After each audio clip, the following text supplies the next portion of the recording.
Salut les amis, est-ce que yéen a ngi si jàmm man maa ngi sant yàlla bu baax alhamdulilah bu fekkee c'est la première fois ngeen seetaan suñuy vidéo fii ci Wolof Tuto s'il vous plaît ñu ngi leen di ñaan ngeen abonné wu activer cloche notification yi partager vidéo yi ak seeni xarit s'il vous plaît aussi wax leen ma si qualité vidéo yi convaincre na leen maanaam est-ce que ni may tourner vidéo yi neex na leen aussi est-ce que yéen a ngi gis bu baax bu fekkee damay teeni caméra bi wala da ngeen bëgg ma screen écran bi mais je pense que nii moo dàq ngeen gisaale background setup beeg yëpp directement léegi nag tey dañ leen di wax parce que waxoon nañ leen nan la ñuy créer compte Binance mais aussi dañ leen di wax benn affaire ci Binance parce que Binance aussi dama am ay information ñu ne Binance dañuy commencer di teg ay taxes ci crypto-monnaie te crypto-monnaie ñëpp xam nañ ni ku ko wax mooy da nga war a libre ci sa crypto yow yaa ko moom heure bu la neex yaa koy jaay yaa koy jënd léegi nag ñun dañuy utiliser Binance pour jënd ak jaay ay crypto-monnaie dootuñ ko utiliser pour def ay trading ak yooyu noonu yëpp même mosuñu ko wane ci chaîne bi nan la ñuy defee ay trading ak yooyu mais tey dañuy wane nan la ñuy def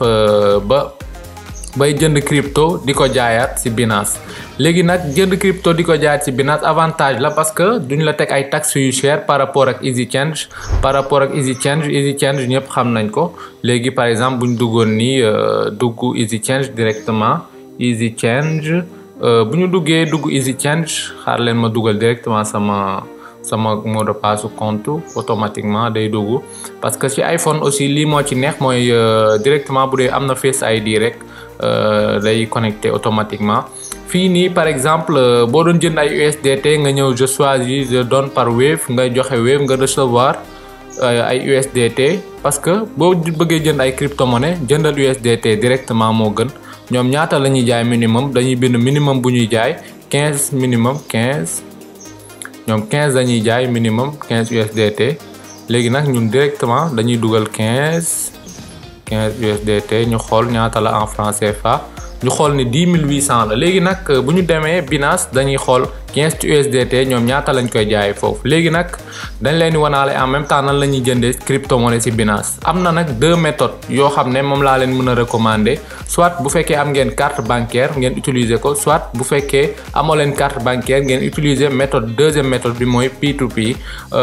léegi nag boobu mooy maanaam dafa am ñoo xam ne comme sama genre yi ñoom ñooy am ay compte di jaay ay crypto et tout ça man nag Binance bàyyi naa fa stocké sama crypto yi may investir parce que léegi ak seen méthode yi je me sens pas rassuré et tout ça moo tax directement damay génne crypto-monnaie yi def ko feneen léegi xaar leen ma wàññi luminosité bi comme ça ngeen gis bu baax léegi nag bu ngeen ñëwee nii yéen Binance mën na leen indi Binance Lite comme ni ngeen ko gisee nii Binance Lite directement ci profil bi ngeen di bës fii bu ngeen bësee ci profil bi à droite à gauche du moins après ngeen désactiver Binance Lite bi automatiquement day switcher ñëw Binance Pro. ok gars yi bu ngeen bëggee jënd ay crypto-monnaie ci Binance da ngeen di bës directement trade bu ngeen bësee trade après di ngeen leen indil fii ci kaw ay convert spot margin fiat ak P2P léegi nag P2P P2P boobu noonu ngeen gis P2P bi ngeen di bës après nag mu wax la ay instructions yooyu mën ngeen ko lire parce que lire aussi dafa baax bu ngeen lire instructions yi ba pare après fii nii nag ngeen di ñëw ngeen jënd ay crypto léegi nag gis ngeen ci kaw bindal nañ leen buy maanaam mooy jënd sell mooy jaay ok boobu ñëwee ci barre de recherche bi ci kaw fii nii après ngeen bind XOF mooy franc CFA léegi nag fii da lay ni wan ay affaire de trade et tout ça trade yu mu leen di wan noonu moom ngeen di xool bu baax ngeen xool vendeur yeeg yooyu fii MTM monnaie paiement méthode nag fii mën nañ ko xool instant bi mën nañ xool Wave mobile wallet Wave mobile money du coup moom lañ bind foofu léegi nag ñii ñooy accepter paiement par Wave xaar leen ma wàññi sama luminosité comme ça ngeen gis bu baax gis ngeen kii day accepter paiement par Wave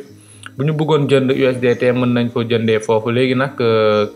nañ dem bés buy pour jënd crypto-monnaie juste exemple la rek léegi fii dañ leen wax en franc CFA ñaata nga bëgg a jënd man damay bëgg a bës damay bind bës buy en crypto léegi ma bës moom minimum maximum 12 lay jaay maximum 12 kese la yor gis ngeen léegi ñun 15 lañ bëgg a jënd nañuy xool ku ñuy mën a jaay 15 léegi bës ñu bës kii xool ba xam buy en crypto ñu bind 15 kii 14 la yor léegi ñu xoolaat keneen ok buy en crypto ñu xool 15 donc kii minimum 50 lay jaay léegi bu ngeen bëggee xam minimum wala maximum bi ak quantité bi bu ngeen xoolee fii da koy bind ak minimum bi gis nga limite moo nekk nii quantité ki 11 minimum 50 lay jaay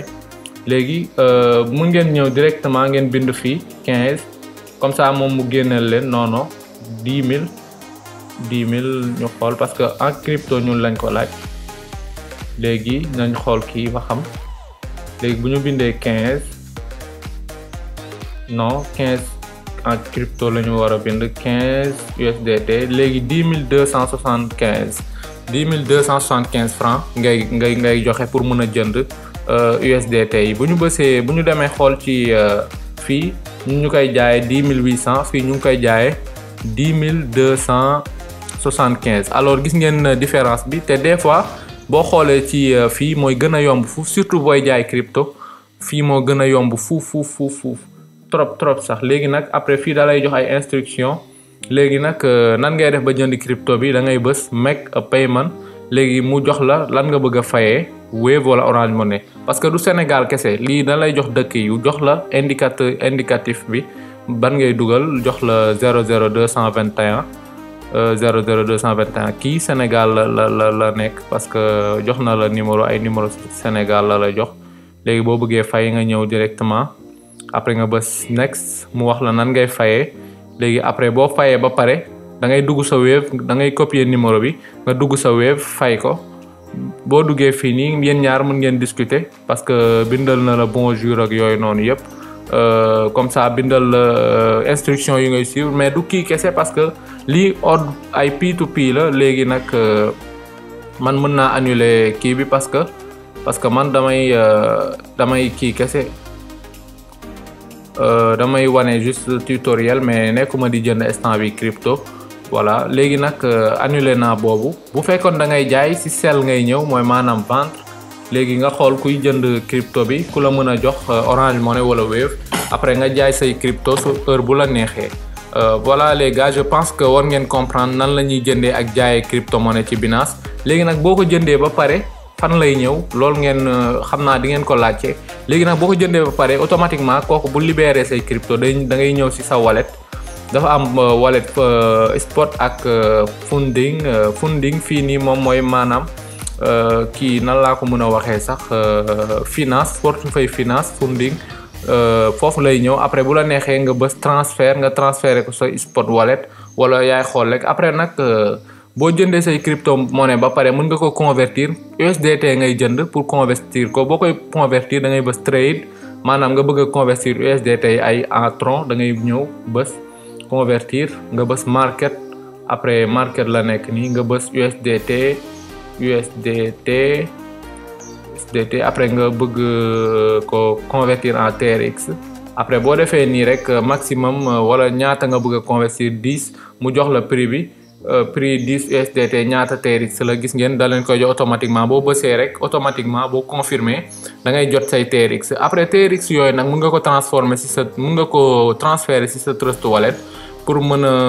def ay investissement yaay xool nan nga koy utiliser mais Binance pour jënd crypto-monnaie ak jaay nañ laa koy utiliser léegi voilà les amis merci je pense que comprendre ngeen bu ngeen comprendre je pense que mën nañ interpréter defaat beneen vidéo wala prochaine vidéo ñu gën ko expliquer merci les amis on se retrouve à la prochaine